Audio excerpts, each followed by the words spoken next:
Bonjour à toutes et à tous, ravi de vous retrouver de nouveau sur le plateau de TV Boulangerie en direct du salon du CIRA, le salon international de la restauration, de l'hôtellerie et de l'alimentation en direct de Lyon donc. C'est notre 9e émission depuis mercredi, depuis le début de ce salon et aujourd'hui on va s'intéresser avec mes deux invités au secteur de l'assurance. Christian Martin, bonjour de nouveau. Bonjour. Alors vous êtes, je le rappelle, vice-président de la Confédération nationale de la boulangerie-pâtisserie française, mais également président de Médicis. On va y revenir tout de suite après. Et Frédéric Molinier, bonjour. Bonjour Fanny. Et vous êtes le directeur général délégué de la MAPA. Tout à fait, qui est une mutuelle d'assurance. Exactement. Donc on va commencer avec Médicis, avec vous Christian Martin. Pouvez-vous nous présenter l'histoire de Médicis, ses différents métiers, les chiffres clés, etc. Alors, Médicis est issu des anciennes AVA, des anciennes organiques. Pour les plus anciens, ils comprendront. Différents métiers, non. Médicis n'a qu'un métier, c'est la retraite supplémentaire et n'a qu'un public. Ce sont les artisans, les commerçants, les indépendants, les chefs d'entreprise. Médicis, c'est une entreprise à taille humaine qui accompagne les artisans, les commerçants et les chefs d'entreprise tout au long de leur activité pour qu'ils puissent constituer une épargne retraite qui sera disponible au moment où ils cesseront leur activité professionnelle. Merci pour ces précisions. Alors, depuis le 1er janvier de cette année, Médicis est adossé au groupe Malakoff Humanis. Qu'est-ce que ça change pour votre entreprise ? Alors, ça change tout. Il faut savoir que dans le monde assurantiel, il y a en ce moment des regroupements qui sont très importants. Médicis recherche du développement commercial. Médicis va bénéficier de l'appui d'un grand groupe tel que MH, Malakoff Humanis, et notamment de son réseau de vente, de son réseau de bout. C'est 1200 personnes. L'idée, c'est de toucher sur tout le territoire français les artisans, les commerçants, ceux qui s'installent ou ceux qui exploitent pour qu'ils puissent constituer leur capital retraite. Okay. Alors l'économie française, on le sait, a été très impactée très fortement par cette crise sanitaire que nous venons de vivre. L'heure aujourd'hui est à la relance. Comment voyez-vous la reprise pour les entreprises de proximité particulièrement ? Eh bien, on risque de surprendre. Je la vois plutôt très bonne. D'abord parce que nous avons eu la chance de rester ouverts. Les consommateurs ont redécouvert leur commerce de proximité et c'est pas rien. Oui. Voilà. Ensuite, les gens ont thésaurisé. Les entreprises ont beaucoup investi parce qu'il y a eu des aides, il faut aussi le reconnaître, ce qui est une bonne chose.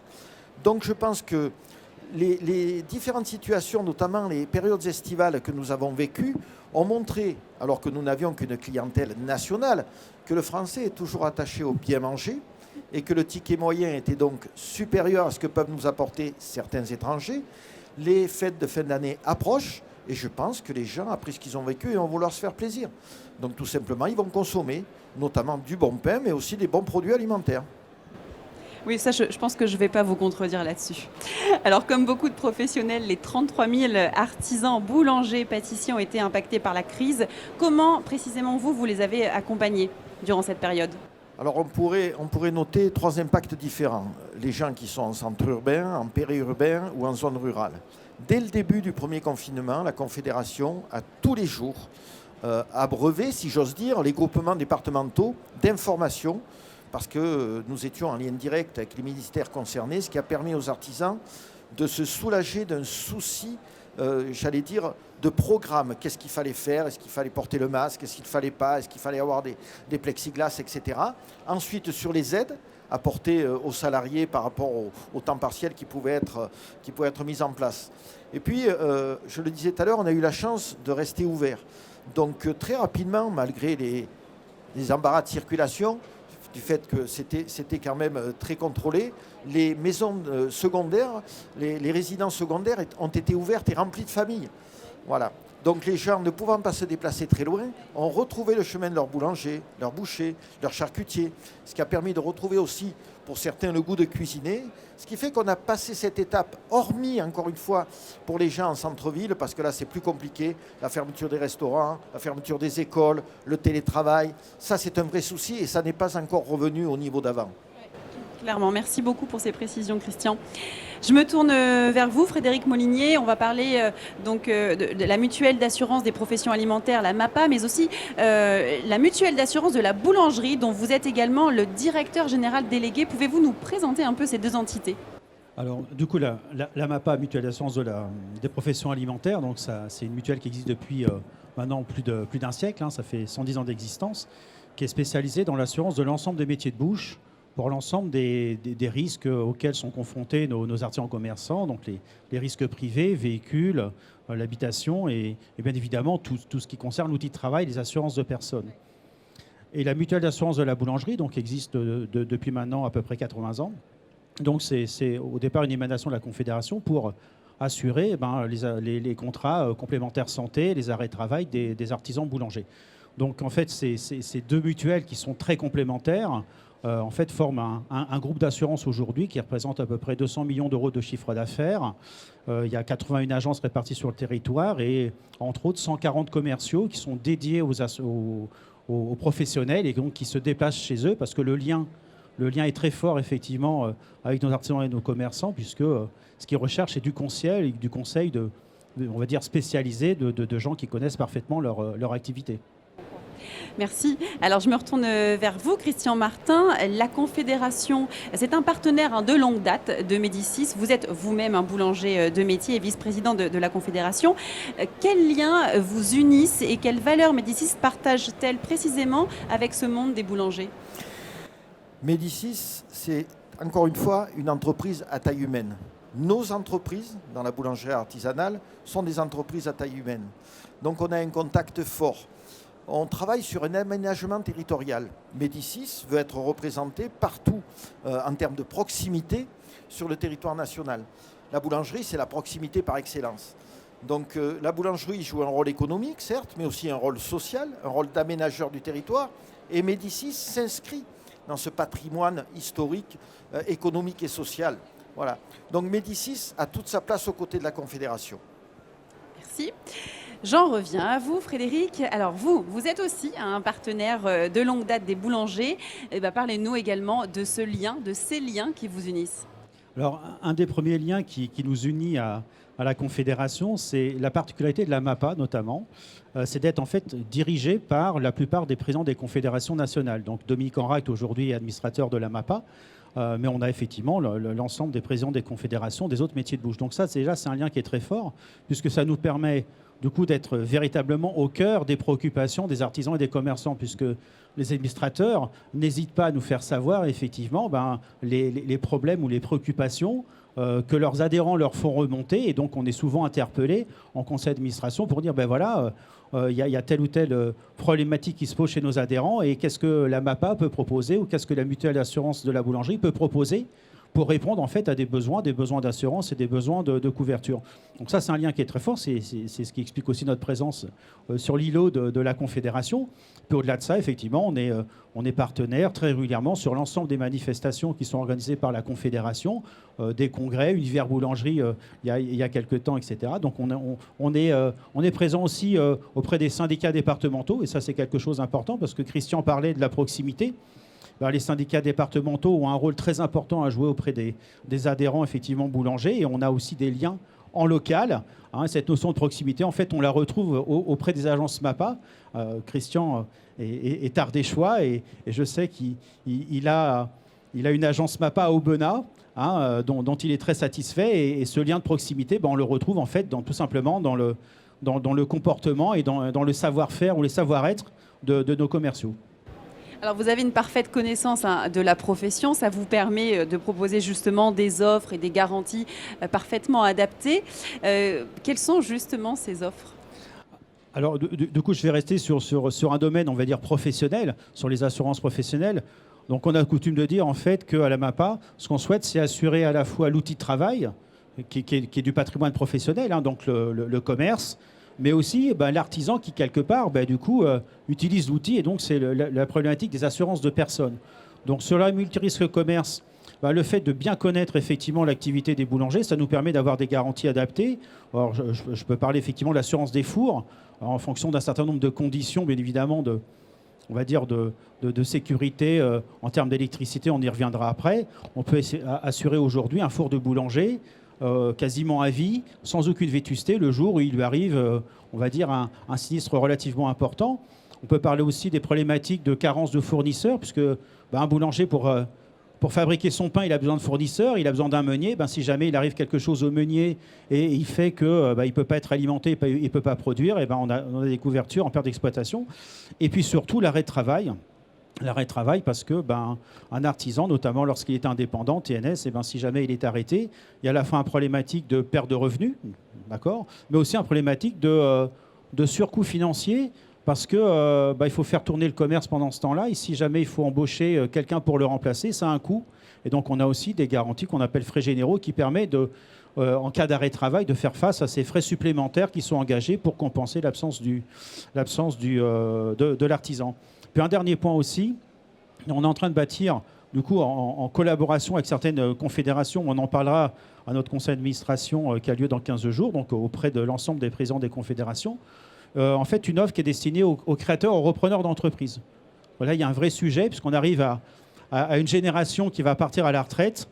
Et c'est une préoccupation en fait, qui est très transversale, elle n'est pas propre à la boulangerie, mais il faut aussi qu'on donne les moyens à des gens qui se lancent dans l'artisanat d'être bien assurés sans faire effectivement le sacrifice de garantie au prétexte d'un budget d'assurance trop élevé. Donc on est en train de créer une offre qui est dédiée aux créateurs et repreneurs d'entreprises. Très bien, merci pour toutes ces précisions sur ces offres adaptées à la profession. Alors, je rappelle que vous assurez tout de même un boulanger sur 3 en France. Et quand on préparait cette émission, vous nous disiez vouloir faire passer un message de prévention, notamment sur les risques incendies.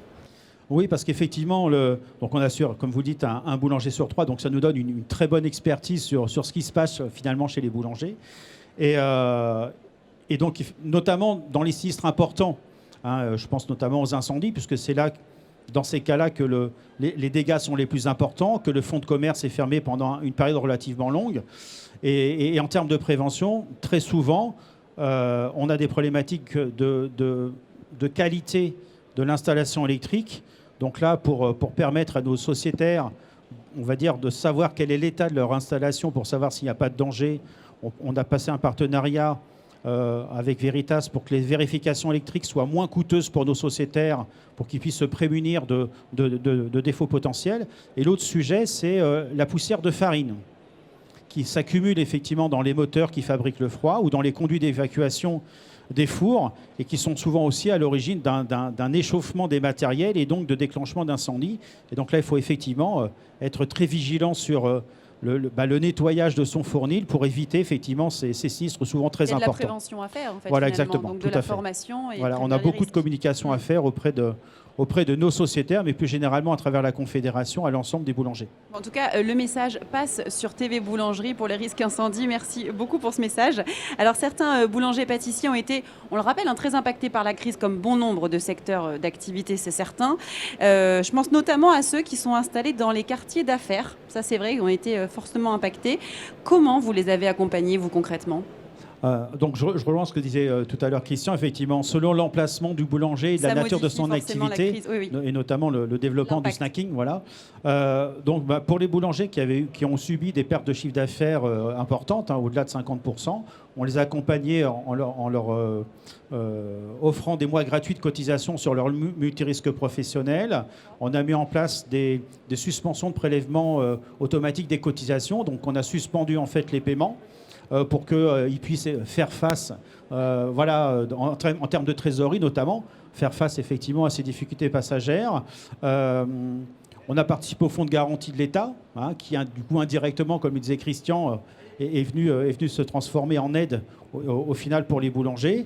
Et on a fait aussi en sorte on parlait de proximité tout à l'heure, mais de régulièrement prendre contact avec eux pendant toute cette période-là, pour savoir s'il n'y avait pas des problèmes particuliers chez les uns ou chez les autres, pour voir s'il n'y avait pas des situations individualisées à prendre, et donc des décisions à prendre pour les aider.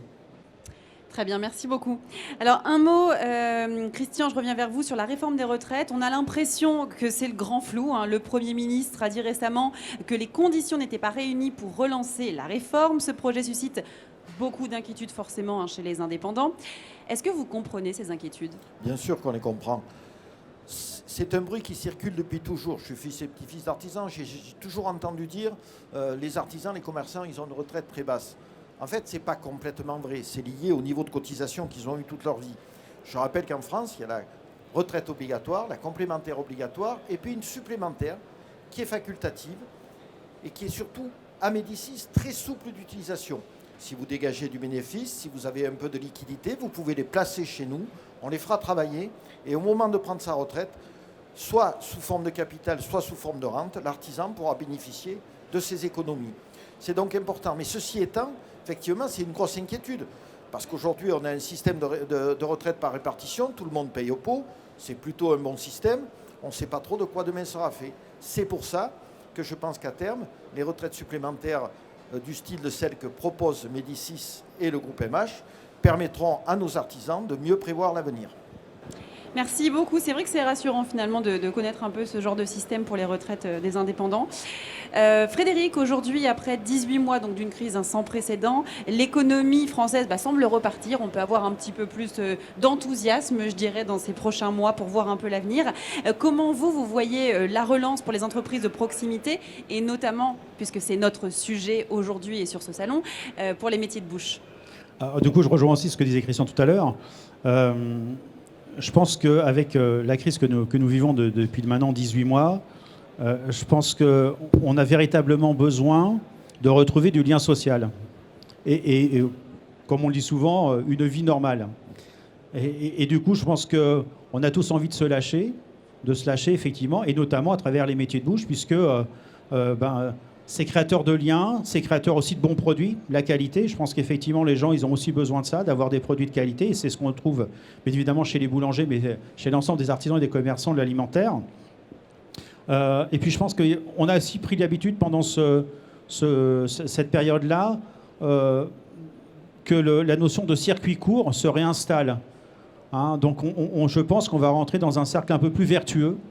Hein, où les gens vont être sensibles à ces problématiques de circuit court, de consommer local. Et je pense que ça va bénéficier effectivement à l'ensemble des métiers et des métiers de bouche en particulier. On en parle depuis plusieurs années quand même, mais c'est vrai que là, avec la crise, ça a accéléré le fait de vouloir produire, consommer local près de chez soi. Et puis un dernier point, il ne faut pas perdre de vue qu'il y a le télétravail. Et le télétravail, ça veut dire quoi? Ça veut dire qu'il y a un certain nombre de salariés en France qui vont être du coup beaucoup plus souvent chez eux. Et qui auront moins de temps dans les transports, donc plus de temps pour passer à la boulangerie. Voilà. Et peut-être qu'effectivement, ça va développer du coup, le fait il faut se faire à manger dans chez son soi. Quartier, on va faire les courses, voilà, et que du coup, on ira peut-être chercher sa baguette le midi, alors qu'avant, on était effectivement à la cantine. Voilà. Non, mais et je pense qu'effectivement, l'air de rien, ça peut avoir des effets sur la consommation dans les années qui viennent. Bon, on verra tout ça. Peut-être qu'on se reparlera de tout ça dans 2-3 ans. Avec plaisir. Pour vérifier si tout a été juste dans les prédictions. Merci beaucoup à tous les deux. Merci à vous, Fanny. Et merci à vous de nous avoir suivis. Je vous donne rendez-vous très vite. Il y a encore une émission aujourd'hui, toujours en direct du Salon du CIRA à Lyon, pour parler des métiers de bouche et pour parler encore de plein d'autres sujets jusqu'à lundi. Mais la prochaine émission, il y en a encore une aujourd'hui, alors restez connectés.